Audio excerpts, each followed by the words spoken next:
deep learning. Tapi sebelum itu, lo lihat deh, anak-anak sekarang tuh jago banget edit video transisi, udah kayak editor film pro, atau ngulit algoritma TikTok atau Reels biar viewsnya naik tuh sampai FYP. Tapi giliran lu suruh analisis data penjualan online di Excel atau bikin pivot table sederhana buat ngadepin omset sama profit, mereka langsung bilang, "Pak, Bu, saya gaptek," katanya. Padahal case di awal tadi tuh sebenarnya sama ribetnya loh. Kenapa mereka bisa? Jawabannya adalah ya karena relate sama hidup mereka, relevan sama dunia mereka. Mereka senang melakukannya dan langsung berani untuk mencobanya. Lo bayangin aja, ngulik algoritma TikTok sampai ngerti jam posting, hashtag, transisi biar FYP, itu udah level deep learning loh. Tapi versi dunia mereka sendiri. Jadi masalahnya bukan otak mereka yang lemot, tapi materi kita yang seringnya nggak nyambung sama ekosistem hidup mereka, dan mereka anggap itu kurang menyenangkan gitu.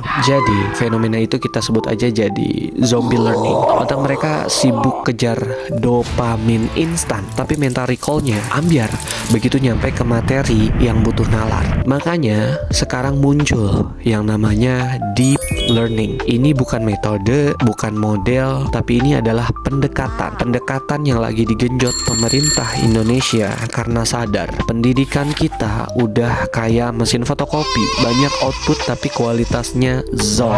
For your information, untuk para pendidik yang lagi nonton, pertama di sini bukan tempat full belajar deep learning karena gua ambil intinya aja di sini. Dan yang kedua, kalau lu mau yang lebih rinci sampai kerangka-kerangka deep learning, RPP, sampai bahas detail bukunya Michael Fullan, mending ikut seminar atau pelatihan aja. Tapi kalau lo mau yang langsung to the point, mau dengerin gaya bahasa yang kayak gini dan nyaman dengerinnya, ya silakan lanjut nonton. Jadi bagian utamanya adalah why. Kenapa sih deep learning? Faktornya yang tadi gue ceritain di awal, mereka sibuk kejar dopamin instan. Dan faktor lainnya yang sering kita denger di seminar atau pelatihan adalah masa depan tuh yang amat sangat absurd, abstrak, dan nggak bisa diprediksi. Bahasa kerennya adalah VUCA, volatility, uncertainty, complexity, ambiguity. Itu dia. Selanjutnya kita punya bonus demografi di tahun 2035. Ya, ledakan anak muda produktif yang kalau salah arah bakal jadi beban negara sampai tahun kira-kira 2070. Nah, di 2035 saatnya kita ciptakan mulai dari sekarang pemuda produktif yang berkualitas. Percuma kan kalau di 2035 banyak anak muda produktif tapi cuma modal rebahan di kasur doang produktifnya. Ini kan takutnya quality over quantity pada pemuda produktif gitu. Ini bahkan lebih berbahaya. Dan terus lu lihat visi Indonesia Emas di 2045 itu keren di banner, tapi realitasnya mutu pendidikan kita remuk. Makanya pemerintah lagi susun strategi pakai deep learning ini. Dan next, PISA ya, Program for International Student Assessment, itu kayak rapornya kualitas murid sedunia lah intinya. Jadi lo bayangin aja nih, di Indonesia pada tahun 2022 99% siswa kita cuma bisa jawab soal LOTS aja, LOTS, level paling dasar, yaitu dari level 1 sampai level 3. Dan soal HOTS gimana? Ya itu cuma 1% yang bisa. Yang dinilai di sana adalah MTK, sains, sama membaca dari anak muda umur 15 tahun.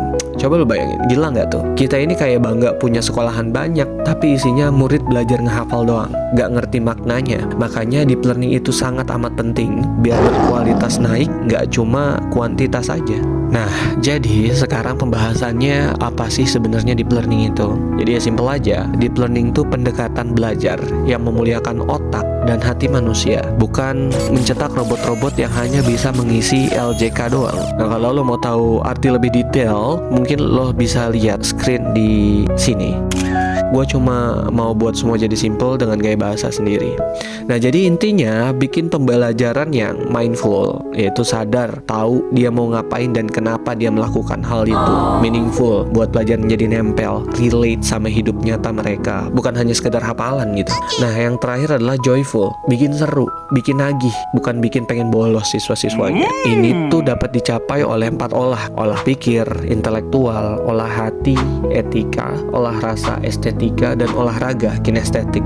total banget, holistik, bukan cuma soal otak yang ngerjain soal. Kita juga ngincer yang namanya growth mindset. Kita mau siswa kita tuh punya cara pandang yang luas gitu, bisa ngelihat masalah dari banyak sudut dengan percaya pada usaha dan proses. Karena orang yang gampang marah itu biasanya yang cara mikirnya sempit, ngotot, pegang satu kebenaran tunggal, nggak mau lihat sudut pandang yang lain, kekeh, batu. Deep learning ngajarin anak bikin pemikiran komprehensif, banyak perspektif, otaknya elastis gitu lah. Dari situlah muncul nanti yang namanya growth mindset, bukan fixed mindset kayak yang gue emang nggak bisa dari sananya, atau yang mental menyerah sebelum berperang lah.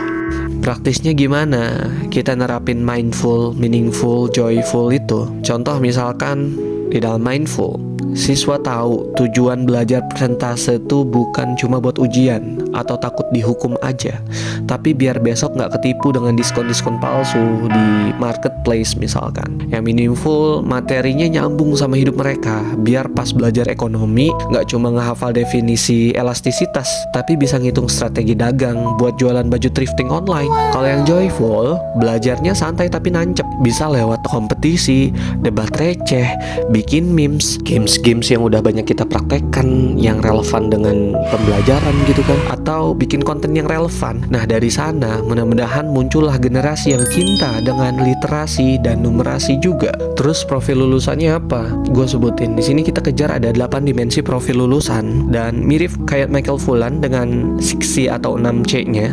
Itu penalaran kritis, kreativitas, kolaborasi, komunikasi, kewargaan, kesehatan, kemandirian, iman, dan takwa. Sementara kan yang Michael Fullan itu adalah critical thinking, creativity, collaboration, communication, citizenship, sama karakter. Nah, sama aja, cuma beda istilah aja lah. Intinya, biar anak-anak kita tuh jadi problem solver gitu, bukan problem generator yang kerjanya nyebar hoax dan hal-hal negatif lainnya. Kalau ngajar masih template, semua murid lo disamain kayak kardus-kardus di pabrik, ya nggak usah kaget kalau hasilnya juga kayak barang gagal produksi nantinya. Mending upgrade dan cari arah baru dulu deh. Karena deep learning tuh kayak nanam benih.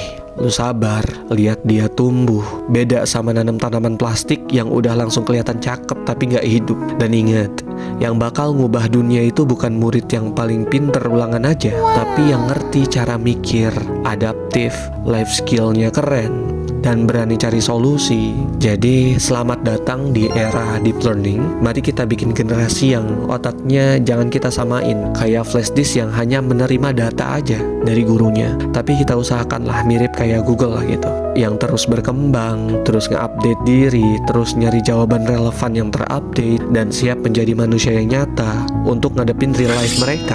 Yuk sama-sama kita dukung program pemerintah ini, sama-sama kita belajar, sama-sama kita perdalam deep learning, litnum, growth mindset, AI, coding, dan lain-lain yang digaungkan pemerintah, dan kita ulik lebih dalam, modifikasi lebih keren. Saatnya jadi guru pembelajar, saatnya terus upgrade diri, saatnya berpikir.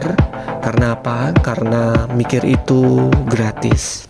Kapan terakhir kali kamu dapat tertidur tenang?